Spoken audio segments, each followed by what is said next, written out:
what gets you in the door, what leads you down that path. The most important thing, honestly, is a log line, which is unfair.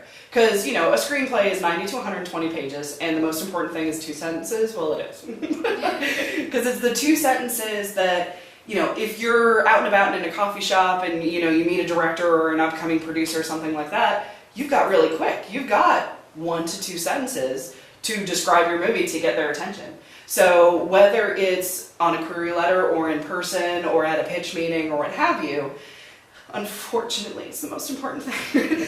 And I say that with sadness, because I worked on a screenplay. I had 9 different drafts, like completely new characters, a completely new setting surrounding, because I couldn't figure out what was wrong with it and why the query letters weren't going anywhere. And I realized I can't sum up the story in 2 sentences, because really there's no story. So once I realized that, I'm like, I just wasted probably a good 6 months to a year on a story I can't sum up in a sentence or 2. So from that, now I'm to the point where if I can't write a log line that doesn't get people's attention, and I'll do this and it'll kill people, because I'm basically testing the waters, where I'll just be like, well, I'm thinking about writing this one, and I'll give them the idea and I'll see what their reaction is. People are always like, don't give away your ideas if you haven't written them down. I'm not going to write it down unless somebody's interested, you know what I mean? So I really kind of want to get a vibe of it. If it's a comedy and people aren't laughing as I'm doing my little pitch, well then that's not going to work so well, you know.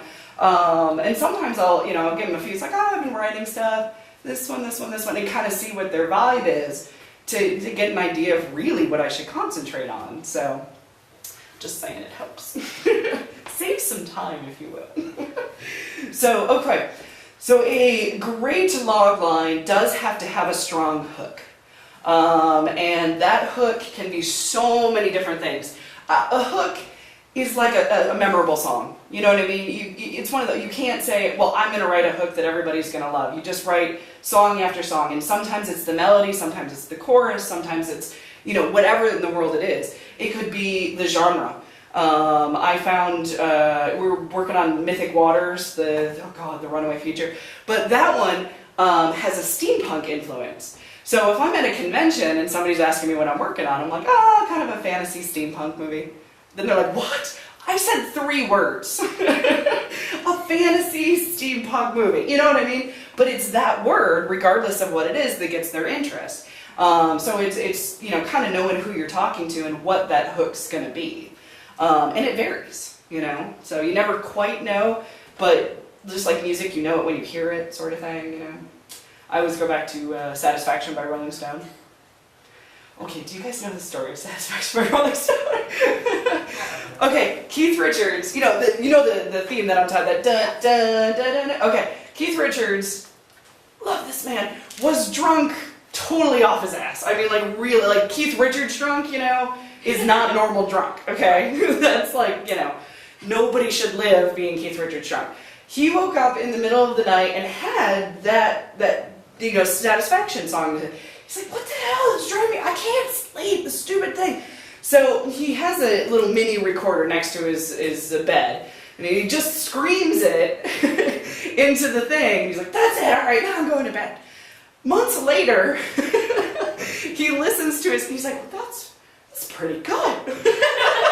You never know where stuff's going to come from. And, you know, that hook is extremely memorable, used in lots and lots of movies, you know, but you never know.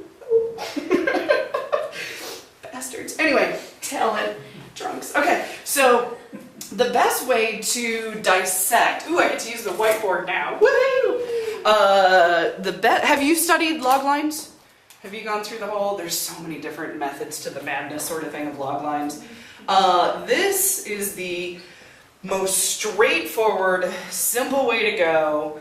You want to describe 3, hey B, do you want to write down?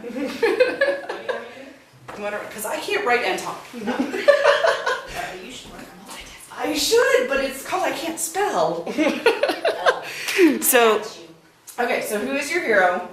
What is his or her problem? And how are they going to solve it? That's the easiest way to break down a log line, because you can jazz it up within that. But if you have those 3 things, you can have a story and a hook. And either one of those can be your hook. You know what I mean? Like, for example, we're talking about Almost Famous. So the log line would be, a high school boy is given a chance to write for Rolling Stone magazine about an up-and-coming rock band and accompanies them on tour. So who is the hero is our high school student. What is his problem? He's got a chance to write for Rolling Stone. And how is he going to solve his problem of writing for Rolling Stone? He's going to go on tour with a band. And that sums up the whole story. Another example is a high-powered surgeon, wrongfully accused of murdering his wife, is set out to find the real killer, a one-armed man, which is the fugitive. So it's the same thing. Who is the hero? A high-powered surgeon. Notice they're not saying Richard Kimball, because we give a crap.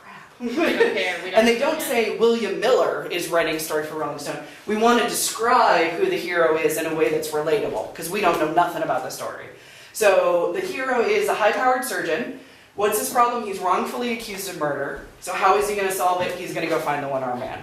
So, and then, oh, I love it. Then the other one is, after his son's birthday wish, a shyster lawyer can't tell a lie for 24 hours. And it's liar, liar. So it's the same thing of, and it's mixing it up a little bit of, who is your hero? It's this shyster lawyer. What's his problem? He can't tell a lie for 24 hours. But it doesn't have necessarily how he's going to solve it. So it's a little trick sort of thing in there.